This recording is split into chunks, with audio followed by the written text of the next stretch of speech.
各位觀眾早晨啊，都係嗰句啦，大家都知道咧，成日都有 friend 借車俾我揸噶嘛。咁今日咧，我個 friend 借咗一部車俾我揸咧，係要處理一啲工作上嘅事嘅。突然之間有一個人同我講，佢想換車，而咁啱得咁巧，我揸緊嗰部車有機會係佢換車目標之內。轉頭我就會拎車啦，我都幾期待呢部車嘅。喺我準備攞車工作之前咧，想同大家介紹埋今集嘅影片贊助商 Surfshark VPN， 就好似我依家坐喺我嘅電腦前面啊，只需要打開右下角 Surfshark VPN 嘅應用程式，你可以任意更改你嘅所在國家同地區，更改後佢會為你新增咗個 IP 地址，任何人就唔可以喺網絡上面追蹤到你嘅網絡行蹤，防止被黑客盜取你嘅個人資料。用咗佢啊，會為你帶嚟非常多嘅好處，例如你喺網上面購物、訂機票、訂酒店，甚至買嘢嘅時候，轉換你嘅所在國家地區，可以獲得該國家嘅限定地區折扣。最近佢亦都新增咗兩個好有用嘅功能啊！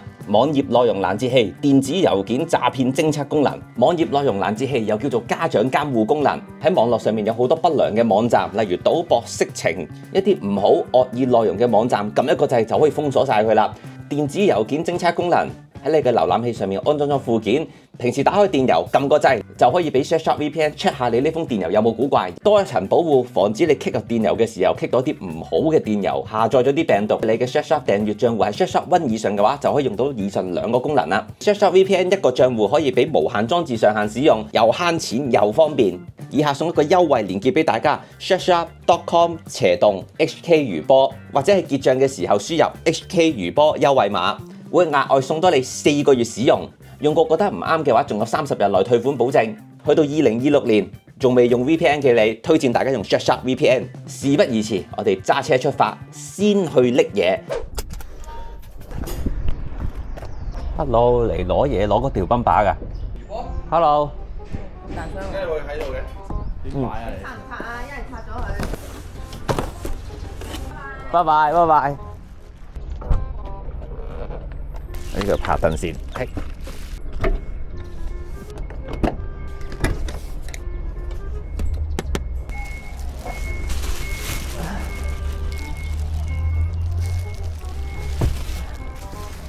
又真係啱啱好喎，衰鬼！唉，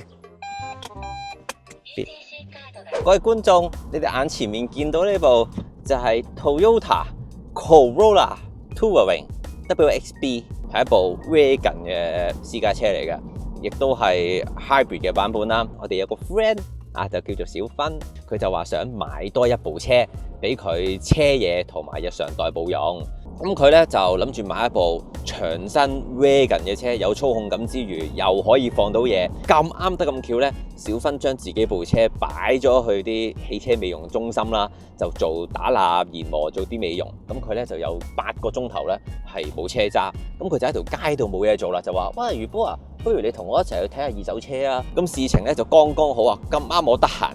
咁啱我揸住一部曾經我有諗過買嘅車，而我覺得呢部車又啱佢嘅，咁啱佢係約咗喺二手車行度諗住睇車，咁啱得咁巧，我又車住呢嚿嘢喎，再咁啱得咁巧係咩啊？我孭住台器材喺身，今日呢條片咧就係一個大包圍睇車日常加揀車加試車嘅合集，希望大家中意睇呢啲咁 common 嘅 vlog 啦。依家小芬咧就喺呢個長沙灣嘅 D2 Place 對出，自己一個戇鳩鳩喺度飲咖啡，等緊我出現。咁啊，想睇日常嘅直接飛啦！依家咧就我講下我揸呢部車嘅感受係點樣啦。Corolla Touring 佢嘅引擎動力咧就屬於 Purus 嘅格式啦，即係1800cc hybrid 引擎，連埋摩打輸出大概120匹，我唔記得120匹定140匹啦。摩打咧係可以讓呢部車咧好似一個純行電嘅模式咧咁去使用嘅，時速行緊90幾咧，用我隻 Eco 腳行咧，其實係只係用緊摩打行車嘅啫。大家見到個轉數咧，應該係寫住0轉嘅。咁當然佢行翻啦。當你踩翻多少少油或者電池冇電，佢就會用翻引擎嘅模式去行啦。因為呢部車我都係今朝先攞嘅啫，所以佢嗰個油耗水平咧係上一手車主每公升電油行20.1公里。借車俾我嘅現任車主咧，絕對唔係一個慳油嘅人嚟㗎，佢係會揸住呢部車長踩啦、長柄啦，然後好快速咁去運輸。第一件事坐上去有啲唔慣嘅位咧，就係呢個 mon， 我覺得呢個 mon 有啲高。呢個 mon 嘅高度咧係有少少 block 住咗大銀幕嘅視線，而佢個車頭擋風玻璃相對地扁身啦。H 窗口咧就好通透，反而係盲點嘅位咧，你睇得好足咯。但係我就唔係咁習慣個車頭玻璃好扁咯。而家人嘅視覺望落去咧都係標台啦咁上下嘅位置。我依家勁有喺日本自駕遊嘅感覺，新款車 Toyota 人造皮籠嘅味道。Toyota Touring 咧，香港行貨冇翻嘅，所以大部分你哋見到有放盤嘅都係水貨車啦，即係日本進口嘅車款。而日本進口翻嚟香港見到嘅版本咧，大部分都係屬於頂版，即係 WXB 版本，亦都可以叫做豪華版啦。配置有幾多嘢我唔知啊，但呢一部咧前面有座椅加熱功能。嗰邊有發熱軚盤，當初我睇呢部車呢個外觀我已經覺得係好吸引嘅啦，成套包圍套件啦，我覺得好靚，好 sporty 嘅味道。即係我由細到大呢都係中意啲扁踢踢啦、sedan 啦、房車，所以我對 Wagon 呢係有好感嘅。我唔抗拒揸 Wagon， 而我亦都覺得佢唔醜樣咯。除咗個車身有啲長之外，作為一個腳，佢用摩打行車啊，非常慳油、寧靜。據官方所講呢部車嘅油耗可以最盡去到一缸油行過千公里嘅，咁啊視乎你嘅腳法係幾多啦。動力以代步嚟講呢，好夠用，不過有個位呢，就係唔知係咪我自己有好感呢。成部車嗰個底盤嘅感覺都係好穩定、好紮實啦。我自己係中意坐一啲偏硬身嘅避震，同埋我唔中意部車啷嚟啷去。咁而呢部車都做得到，所以有時啲人成日話呢，日本車降水唔好，份皮薄 cheap， 撳落去都會扁嘅。我自己就覺得近世代嘅日本車就已經唔係呢種感覺咯。但你話係咪去到歐洲車咁好呢？唔係啦，但夠用咯，最少你唔會覺得好薄同好虛嘅感覺咯。但隔音差少少係真嘅，路噪多少少係真嘅。作為大家一部認知最 common 嘅 Corolla， 咁我覺得佢俾到呢種嘅感覺係合格以上啊。你至於你話體感啊，要求唔高咯。始終佢都係一部平民用嘅家庭車，咁呢方面要求我就唔會太高啦。我最睇重嘅就係一部車揸得舒唔舒服咧，就係嗰個油門同嗰個動力銜接咯。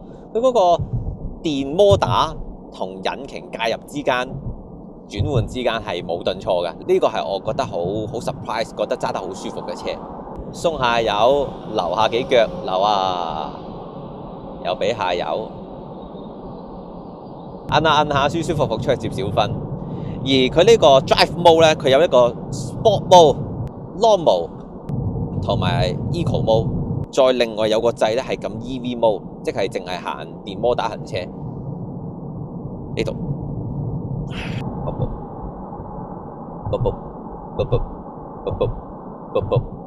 條避震又 firm 又舒服，又唔會啷下。非常好啊！我諗到一個要彈嘅缺點啊，快速鬆開個 brake 踏板嘅時候咧，嗰個踏板會輕輕有個虛位，嗒嗒一下，而嗰個嗒嗒嘅聲音咧，好似俾全世界都知道我鬆緊 brake 咁。我哋嚟到長沙灣啊，我想講咧，小芬今日係唔知我揸呢部車出嚟嘅，我就特登俾個 surprise 佢。車主係知道我會借部車俾小芬揸，不用擔心。阿毛哥肯定睇緊呢條片，肯定小魚波條仆街，攞咗部車揸。係，我俾大家聽下個 brake 聲，嗱就係呢下啦。踏板轉去油門嘅時候咧，我會即係彈咗佢一下咁樣。玩咩啊，師兄？爸爸，唔好亂喐啊，爸爸。揸 hybrid 車，成個世界都勁寧靜咯，我想講。點手掣 P 波 ，OK 落車。小芬到啦，嗨，小芬。你好啊！咦，你都拍緊片喎？係啊！你揸咗咩車啊？我冇揸車嚟啊！你竟然冇揸車嚟？咩啊？搭車過去嘛？係啊，搭的士咯，好唔好啊？你唔似喎。我唔似，你見到有我部車喺度咩？咁大條。係啦。係啊，係啊，今日就係餘波無聊放假一日 vlog， 小芬話想同我一齊去睇二手車。係。你部車就攞咗去做打蠟美容。冇錯。佢今日就冇車揸，咁我話今日。真係冇車㗎？係啊，搭的士㗎啦。嚇？接的士咯，有的士啊。嚇？係啊。我唔信。打死都唔信。行啦。我唔信。行啦。唔整過你啦，攞車啦，我哋。攞車。你睇下幾靚。你問咗你個 friend 借啊？我作為你嘅好朋友，梗係你導我玩車，我梗係導你玩車啦。知唔知我唔得？我你想我講咩啊？唔使咩都唔使講，過嚟過嚟。黐線！一條頭幫把一直冚，好嘢！所有嘢都係 match 嘅，跟住你又叫我去睇車，你又話想睇呢啲車，咁我夠揸埋出嚟，你又冇車揸，成件事 fit 夠晒。你揸咗先，我揸咗先啊！都要做下乘客先嘅。我揸車，你坐車，多爽啊！幾好啊！自動波 hybrid 好優雅。唔係嘅，其實佢都係等於數包回嘅。可以收購啦，收購咗佢。可以黐翻個張落去，應該一樣。一樣位添喎，可能分分鐘。係。我哋今日咧傾偈好 free 噶，唔係專業試車，你講乜都得噶。你我擺一個乘客咁樣放題咁就講得噶啦。咁我哋出發啦。你突然間係同我講介紹呢一款車嘅時候，你同我講佢行到1100。係啊，我已經有啲驚訝，咁慳油？前提係慳腳咯。我呢位嘅車主做唔到咯，佢依家係20咯。我揸之後就一路升緊咯個油耗，唔係即係個油耗一路跌緊啊。我諗佢都應該800幾900先入一次。依家個咪顯示最少一定行到800，即係佢應該係有幾部車嘅。係幾部車。車主，你同我講話佢個尾咁大。好啱我去滑雪喎。其實坐咩嗰啲直通巴士都好啦，係聽落去好方便。但係咧，你坐幾粒鐘嗰啲巴士嗰啲咁嘅死人凳咧，其實就好局促同埋好辛苦。係啊，即係可能有啲人覺得揸長途車或者揸車係一種壓迫感啊，壓力啊，嘥好多精力㗎嘛。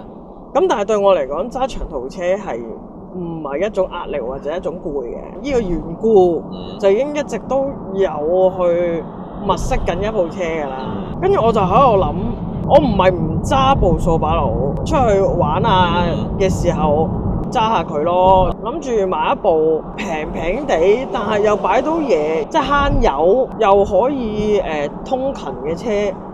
咁究竟有咩車係可以合乎呢個資格嘅咧？但係你唔要 MPV 同唔要 SUV 啊嘛？咁中間係其實同屋企人商量嘅，又諗住買部 LaFord 嘅，即係香港版叫 WRX 嘅 Wagon 版啦。係咪歐筆喎？係歐得好緊要。我老豆本身就都會話：喂，爸爸資助啦咁樣。我話唔係資唔資助嘅問題，一部大家共用嘅車，對我爸阿媽嚟講，有2500cc，佢一定唔慳油㗎，我肯定咁樣。我又擱置咗呢件事啦。亦都有朋友話：不如你試下上日本啲網站睇下啲車啊咁樣。其實你可以係啱有機會可以 bid 翻嚟嘅喎。之後咧，我就終於知道首次登記稅係點計啦。總之係20萬內咧，我都覺得係合理啲嘅。因為你講緊你俾完首次登記，你仲要俾啲牌費啊、驗車啊嗰啲 click click clack 嘢啦咁樣。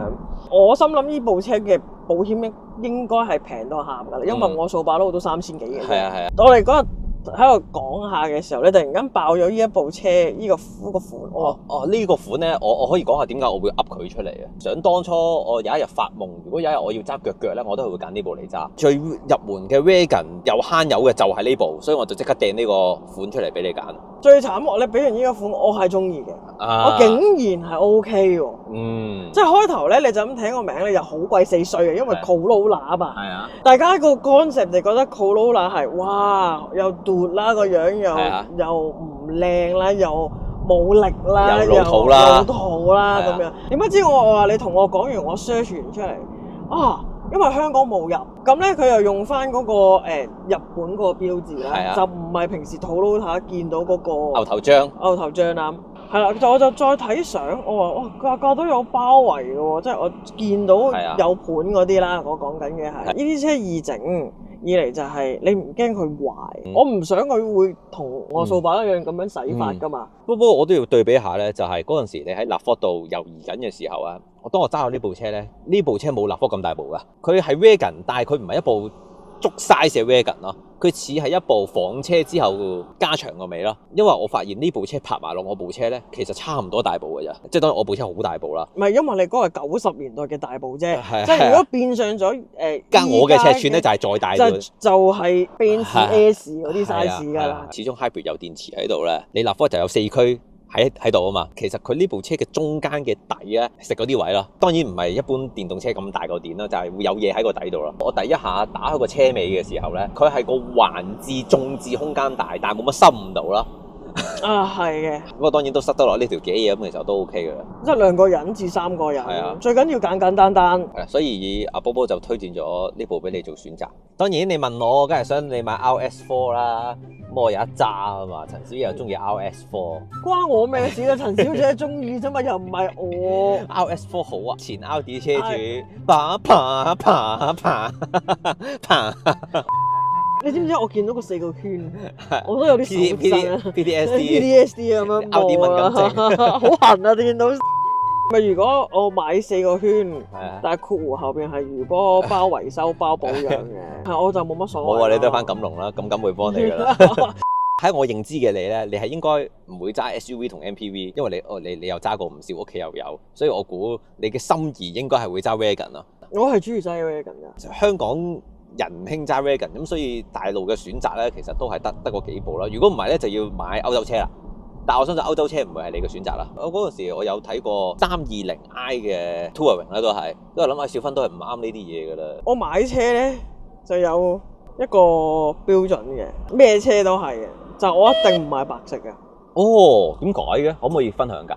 可以，其實我中意白色嘅，靚嘅冇嘢嘅。但係我當年揸白色車嘅時候，係特別多問題發生嘅。車又好啦，工作又好啦，所有嘢都係唔係咁順利嘅。嗰3年都係3-4年係簡直係我人生裏面最差嗰嗰幾年嘅。所以咧，我係好驚白色車嘅。咁啊大鑊啦，即係因為咧，佢得黑色同白色啊嘛。係啊，土產啲車就係得黑色同白色。你講完之後，呢幾日我喺度 search， 唔係黑色係白色，咁即係我一定係得揀黑色啦。咁樣。如果唔係，你就要做 rap 仔啦。咁我要做 rap 仔啦。rap 其實都冇乜問題嘅，我又冇乜所謂嘅。我對黑色車冇抗拒㗎。係啊。如果真係要計風水咧，我係要用埋嗰啲咩黃色啊、紅色啊嗰啲咁樣嘅鮮色到爆嗰啲色啦。咁但係我根本就唔會用嗰啲色㗎啦。我最想就係嗰隻泥灰色嘅。陳小姐又係中意水泥灰，你兩個中意嘅啫，鳩樣。係啦，咁乜嘢啫？係咪 Audi 出先定係 BMW 出先？我都唔係好記得啦。之後我係好中意嗰隻色嘅。最 fancy 就係咩啊？買呢啲車咯，最緊要易維修。大部分人都肯整。我今朝先攞呢部車嘅啫。我第一個感覺咧就係我揸呢部車可以非常之放鬆。抗軚盤咧簡直係輕到，即係嗰種電軚啊，越慢就越超級輕。我今日揸呢部嘢，你要我上幾多層停一場我都想啊！你要我揸嗰部嘢上嚟，小芬你真係你真係睇定腰骨，睇定嗰啲咁嘅聽專科啦。但係你都有諗過買部 second car 嘅，因為你買咗部其實呢個嘢之後，對我嚟講嗰部我覺得係一部 play car 咯。好唔通勤啊！我覺得部嘢。其實差落啫。到我結婚嗰日咧，你揸下咧，你就會知道部車溫柔咗好多啦。你覺得佢真係通勤到嘛？通勤到啊，好慳油啊部嘢，就嚟慳油過你部車佢就嚟。相對地慳油，相對地。咁啊，呢個閒談非常之好啊！咁我同小芬就會食飯啦，食完飯之後咧就會去二手車場度睇下車啦，就係咁樣啦。邊度識車？邊度識車？唔識啊嘛！我哋睇下我哋嘅小芬豬豬咧，究竟會帶我哋睇啲咩車啊？即係唔好同我講話咩佢翻到嚟係咁樣就咁樣。個車頭哇花到咧！哇勁撚花！哇嗰個黑色真係搞唔掂！哇你咪直頭我打開個引擎蓋咧，佢入面有嗰啲。我話你架車點賣咧？我想問你哋。你要做生意，你唔會翻一部咁嘅 quality 咯。搞唔掂啊！真係搞唔掂。我睇完之後，我心諗我本身咧都有諗過想對車行嘅車咧。你好啊，我想睇車啊！嗱，可能有嗱。對唔住嗱，我嚟幫你兜。可能各位二手車行都有啲好質素嘅盤嘅，係我哋咁啱睇中啲盤都係冇咁靚嘅，所以以下嘅説話就唔係想一概而論。我哋冇事大佬，你個 friend 揸出嚟嗰部仲靚，死咯！我咪做錯事啊！我咪有對比啊，搞到件事。你係有好大對比嘅，因為我個 concept 就係我個 friend 都係買水貨車咁買嘅，咁應該水貨車行都係咁樣嘅 quality 咯。咁你都同我講話，你個 friend 都係喺車行買啊，係啊。咁我哋咪去車行睇咯。